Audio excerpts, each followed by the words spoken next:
Hello, good morning. Yan, itutur ko kayo dito sa ah, mga bahay ng kapatid na aking asawa. Yan. Yan, syempre uunahin ko yung sa nanay niya. Yan si inay. Ito yung bahay niya dito.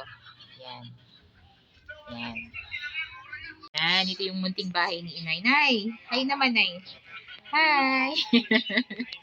Yan, pagpasok po natin, syempre kwarto na agad yan. Kwarto na po. Isang square lang po yan. Yan. At solo po si inay dito. Yan. And then pagpasok po is, ito po, meron naman po siyang CR doon. Yan. Ito yung kanyang CR. Yan, di ba? Sariling CR ni inay. And then nilagyan niya ng kortina. Yan, para pagpasok naman daw, ay hindi naman daw agad siya kita. And then ito naman po yung kanyang kusina. Yan, di ba? Very simple. And then, yan naman po ang kanyang receiving area. Yan, open. Yan ang kanyang mga halaman. And then, nakiyat naman po tayo ng konti dito. Yan. Ito naman yung bahay din ng kapatid niyang babae. Yan. So, bali nung ginawa po ito, yan lang po siya. Yan. Hanggang dyan lang po. Dati po, wala pa po yan. Yung kusina niyan yan. Bagong gawa lang po yan. Yan. Bali, open po ito. Yan. Ito naman po yun sila. Yan. Naglilinis po sila ng butche. Yan. Hello. Say hi naman. Oh, hi. Naiiya po sila. Yan naman po yung kinulungan ng baboy nung bago ikasal po yung pangalawa sa bunso. Kapatid po ng aking asawa. Tapos dahil nga po nagtitinda po sila, yan naman po yung mga bote ni inay. Lahat po ng bote nila ay napupunta sa inay. Yan, ganyan na po siya karami. Ito naman po yung bahay ng bunso po nila. Yan. Yan, dahil siya yung may pinaka-budget sa kanilang magkakapatid. Yan, naipagawa po agad niya ng buo po yan. Pero sa ngayon, pinapaupahan po yan kasi sa Batangas po muna sila nakatira. Yan. Yan, ayan po siya. Ganyan po siya kalaki. Ito naman po yung isa pang bahay ng kapatid din po na aking asawa na babae. Mas bunso po siya dun sa ito. Tapos, yan po yung mga paninda po nilang balot. Yan.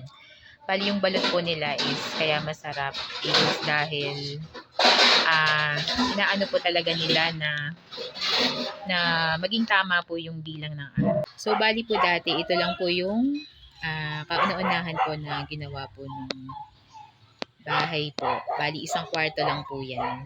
Yan. Yan. Makwento ko lang po sa inyo. Nung bago pa lang po na nagpapagawa po sila ng mga bahay.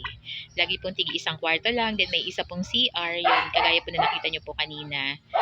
Ganun lang po yung start po. Mapera po dun sa isa kasi yung isa po nag-a-abroad po yun. So, naipagawa niya po agad ng buo yung kanyang bahay. Pero ngayon, papakita ko po sa inyo kung paano po nag-extend po yung bahay nung nagbabalot na kapatid po na aking asawa. So, bali babae po siya. Tour ko po kayo. So, yung pinakita ko po sa inyo kanina, yan lang po yung kwarto niya. Yung pinag-umpisahan po nung kapatid na babae na aking asawa. So, tutur ko na po kayo. Eto na po siya ngayon. Nadagdagan na po ng isang kwarto. Yan. Yan po yung mga tricycle nila. And then, eto na po yung front po ng bahay nila. Yan. Yan po yung dalawang kariton na tindahan po nila ng balot, mani, at saka po popcorn. And then, ito po yung latest na pinagawa po nila. Yan. Yan po ang kanyang anak. Hello, Zian! Yan po. And then, yan po yung kanyang tatay. Yan aking asawa. Siya po kasi pinakampanganay yan. Ito na po yung bago po nilang naipagawa. Extension. Pero dati po is, ito lang po, yung kauna-unahan po nila. Isang kwarto lang po yan. And then, CR po. And then ngayon, sobrang laki na. Yan, upo po muna ako. Medyo napagod ako na lalakad. So, bali, makwento ko lang po. Yung mga bintana po nila dati is, kawayan lang po yun. Pero, wala na po kasing natira na ganun. Kaya hindi ko po maipakita sa inyo kung anong itsura po. Basta ganun-ganun po yun na kawayan po. Yun. Yung mga bintana nila dati. So, bali, lahat po ng kapatid niya, nakapaggawa naman po yung aking asawa doon. Then, may mga kasama din po siyang iba.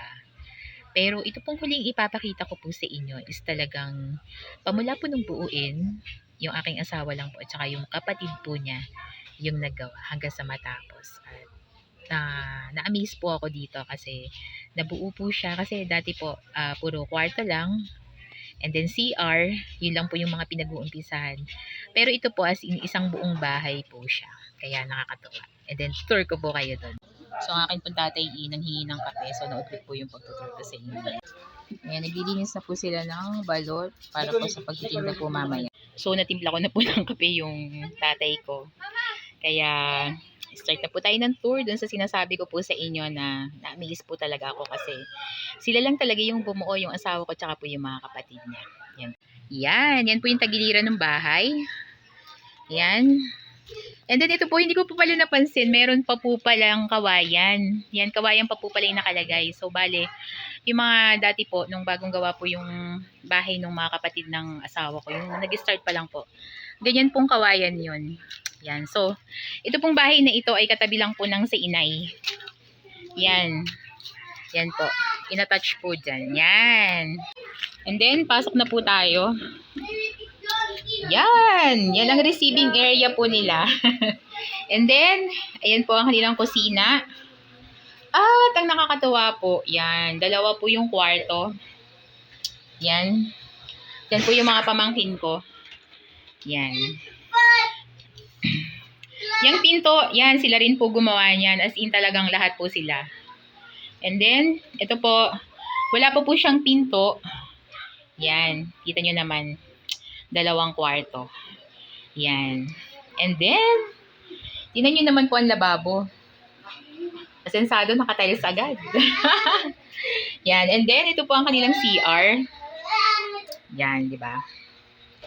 And then, aba, tingnan nyo naman po. Ay, wala pa pala siyang, hindi ko alam kung saan ang ilaw. Tingnan nyo naman po. Naka-tiles din. Yan po yung pinakita ko po sa inyo na huling bahay. Ang naging budget daw po nila doon is 130,000, di ba? Buong buo na siya, meron na siyang dalawang kwarto, may sala, and then maliit na kusina, and then maganda rin yung CR, yan. At sila lang pong magkakapatid po ang bumuo niyan, kaya nakaka-amaze po talaga. I-interviewin ko po sana ang aking inay, yung bianan kong babae. So, medyo nahihiya po siya. So, alam niyo po kasi yung bali 9 po lahat ng anak ng inay. So, kalimitan po sa kanila is elementary lang yung natapos. And then, yung asawa ko po is grade 5. Pero yung tatlo po na nahuli, yung tatlong bunso, yan, nakapag high school naman po at nakapag college po sila. So, yun po. And then, yung pinagkakakitaan nga po nila ngayon ay sidewalk vendor po. At nakakatuwa po di po ba na dati yung bahay nila is maliit lang. Halos naikawayan yung ano nyo, yung bahay nyo dati ano? Kawayan. Bahay nyo dati kawayan? Naninirahan lang. Nakikitirik sila, nakikitirik. Pero yung ano ko parang kawayan yun. Hindi pa pala kanila yun, yung tinirahan nila. Yan. Pero nakakatuwa po na ngayon di po ba may kanya-kanya na pong bahay yung kanyang mga anak. At napapag-aral din po nila ng ayos yung akin pong anak is second year college na. Tapos yung isa naman po na pamangkin ko is 4th year na ba si Ladinay? 4th year na? Parang graduating po siya ngayon. Yan, di ba nakakatuwa po. Kaya sobrang laking biyaya po talaga ng Panginoon kung paano po itong pamilyang ito ay naiahon dun sa ganung sitwasyon, di po ba? At ikaw kung ngayon nakakaranas ka ng mga hirap, hindi mo alam kung paano mo pag-aaralin yung mga anak mo, tuloy-tuloy lang kasi naniniwala ako na lahat ng problema mayroong solusyon yan at alam ko dadating yung pagkakataon na makikita mo na wow, nagawa ko at naiahon ko yung pamilya ko sa kahirapan. Diba? Thank you so much sa panonood sa aking vlog. Yan, thank you at nawa ay may natutunan po kayo sa na-i-share ko po ngayong araw. Yehey!